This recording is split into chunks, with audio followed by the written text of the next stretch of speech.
Non, passons aux choses sérieuses, c'est-à-dire à la cage aux folles.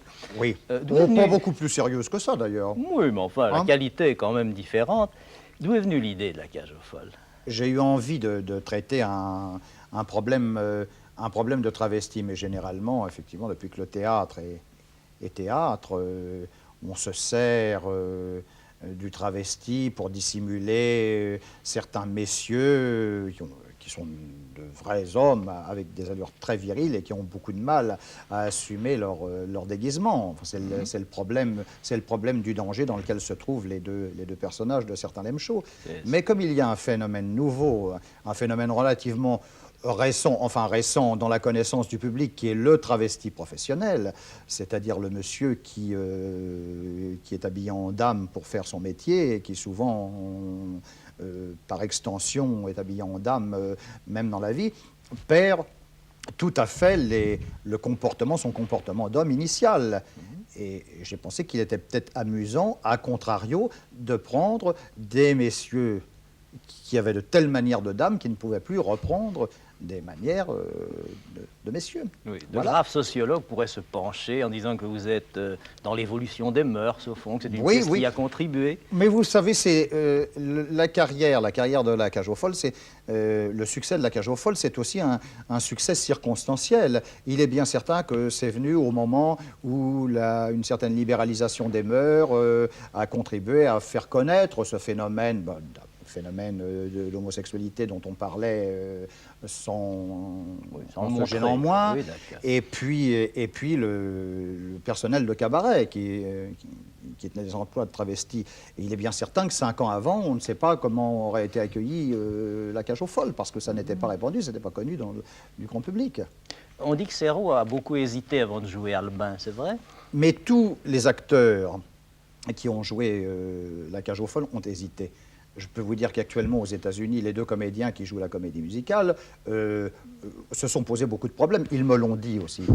Et alors, à l'échelon américain, pour être bien sûr de ne pas faire d'erreur vis-à-vis du public, les journaux, les magazines publient des reportages d'eux avec leurs femmes et leurs enfants en permanence. C'est ça, oui. Mais effectivement, Michel avait peur au départ d'assumer ce personnage travesti toute la soirée. C'est pour ça d'ailleurs qu'il a pensé, il a eu le déclic quand il a pensé clown. Michel est un vrai clown de piste refoulé. Il a souvent voulu m'entraîner sur la piste à l'époque où Medrano, le cirque d'hiver à Paris, existait encore. Et il a trouvé le déclic du personnage quand il a pensé à Albert Fratellini. Il s'est dit, voilà, Albert Fratellini, obligé de jouer une dame, le ferait comme ça. Il a pensé à ça. C'est une entrée de clown de 2 ou 3 heures. Bah voilà, absolument. C'était un grand divertissement. C'est pour ça que le phénomène sociologique est devenu la cage aux folles me dépasse un peu, parce que moi, c'est un prétexte à rire. Sur 2500 représentations, vous en avez, je crois, assumé 1300. Est-ce qu'il n'y a pas un automatisme, finalement, de toujours jouer le même personnage pendant 3 ou 4 ans? Il y a une fatigue, il y a une tension nerveuse, parce que c'était des personnages de composition, autant vous le dire, n'est-ce pas? Et c'était très physiquement épuisant, physiquement, nerveusement, et bien certain je suis arrivé à un stade, oui, vers la 1300e représentation, où, sans raison aucune, j'avais des crises de sanglots incontrôlées entre 2 répliques de la cage aux folles dans ce vaudeville. Alors je me tournais bien sûr, mais j'ai consulté quand même. On m'a dit, je crois que vaudrait mieux que vous vous reposiez un peu. Oui, il est temps. D'accord. On parlait un peu de cette version musicale. Vous avez vu la création il y a 3 mois, je crois, ou 4 mois. Oui, au mois d'août, voilà. c'est ça. Oui. Eh bien, ce n'est pas étonnant de voir brusquement sa pièce d'abord en anglais et surtout en comédie musicale. Oui.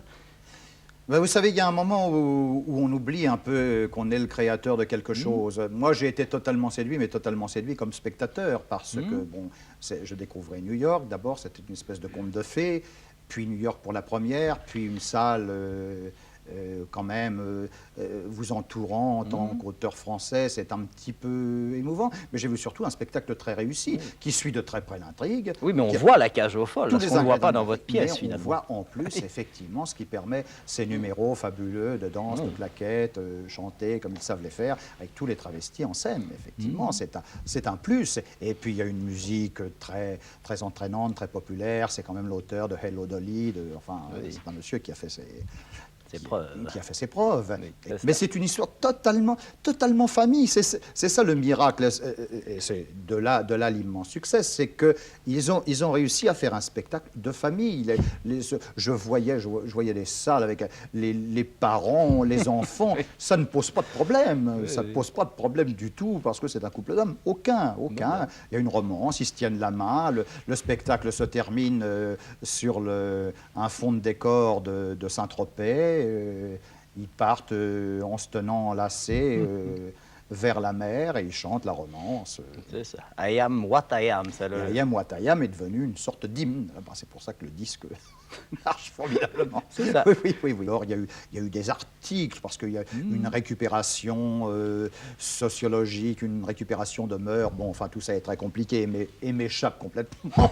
Je suppose, C'est oui. très loin de ce que j'ai voulu faire.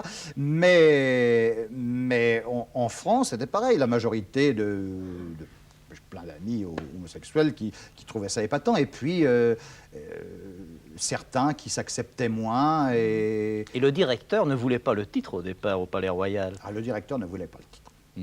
Quand j'ai présenté le sujet à Rouzières, j'avais donc écrit une première partie qu'il a lue. Et le soir même, il dit, moi je vous signe le bulletin de réception. Vous faites la seconde partie et ça y est, moi je prends la pièce et c'est très bien. Mais il faut que ce soit Serrault et vous qui la jouiez. Enfin, c'est tellement évident, il n'y a pas de problème. Et moi, j'étais réticent. J'avais déjà pas envie de fonctionner comme comédien. Je savais que ce serait fatigant. Mais il faut que ce soit vous qui la jouiez, il n'y a aucun problème. Et quel titre? Je dis La Cage aux Folles. Pas question. Jamais un titre comme ça sur mon affiche, quelle horreur, La Cage aux Folles. Les gens, puis qu'est-ce que ça veut dire? Puis pour les gens. Alors, quand on pense que non seulement au succès du titre en France, mais quand on pense qu'aux États-Unis, ils n'ont même pas traduit et que c'est connu là-bas, tous les gens parlent de la cage aux folles, alors ça me fait rire rétrospectivement. Et vous aviez proposé un autre Alors j'avais titre, proposé bien un sûr. autre titre, je lui ai dit, j'ai dit à mon dire, bon, il veut un autre titre, je vais en proposer un autre, et le lendemain je dis, j'ai eu une idée, on va appeler ça Prout, avec trois points d'exclamation. Il m'a dit, ah, pensant qu'il allait me rire au nez, il m'a dit, ah, voilà Un bon un titre parisien. Bien entendu, nous avons gardé La Cage aux folles, on n'est pas les D'accord. mordus.